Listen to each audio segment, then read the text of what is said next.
পৰৱৰ্তী মোৰ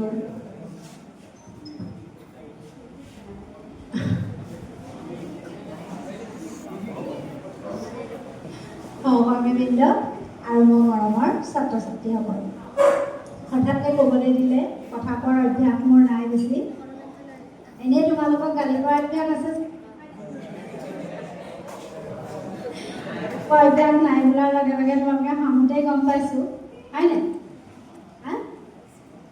মই বিশেষ কি ক'ম, তোমালোকৰ এতিয়া বন্ধ দিলে বুলিয়ে তোমালোকে যাতে এনেই সময়বিলাক অতিবাহিত নকৰি পঢ়া শুনাৰ প্ৰতি গুৰুত্ব দিয়া, আখৰৰ প্ৰতি বিশেষকৈ এইটো পৰীক্ষাত দেখা পাইছোঁ যে আখৰবিলাক বহুত বেয়া হৈছে, গতিকে হেণ্ড ৰাইটিংটো যে ভাল হয় তাৰ প্ৰতি তোমালোকে যত্ন ল'বা বুলি আশা কৰিলোঁ।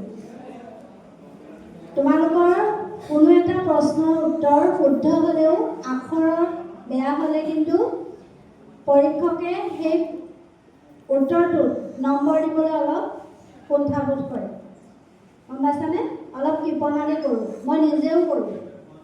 আৰু শব্দ ভুলৰ প্ৰতি লক্ষ্য ৰাখিবা। বিশেষ কি ক'ম, ইয়াকে কৈ মোৰ চমু বক্তব্য সামৰণি মাৰিলোঁ।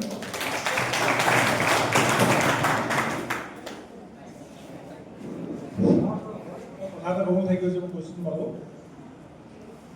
12 আৰু 11 আৰু 12 তোমালোকৰ হাফ ইয়াৰলি পৰীক্ষা হ'ল ছেপ্টেম্বৰ অক্টোবৰ ফাৰ্ষ্ট উইকমানত হ'ব, ছেপ্টেম্বৰ লাষ্ট টাইমতে হ'ব। আৰু তোমালোকৰ এই 6 to 12লৈকে আমি গ্ৰুপত হোমৱৰ্কখিনি দিব বাইদেউ বাইদেউহঁতে প্ৰত্যেকে যাতে বন্ধ খোলা দিনাখন সেই গোটেই বস্তুখিনি কৰি মেলি লৈ আহে, ঠিক আছে?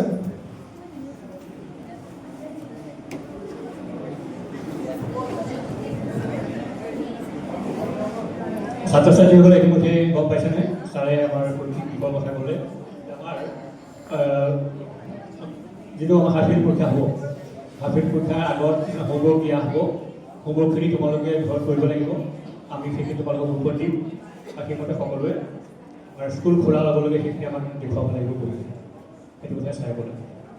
ইয়াৰ পাছতে আছে আমাৰ বিদ্যালয়ৰ অন্য এগৰাকী ছাত্ৰী নিৰ্বাচিত নিয়োগৰ নৃত্য আছে।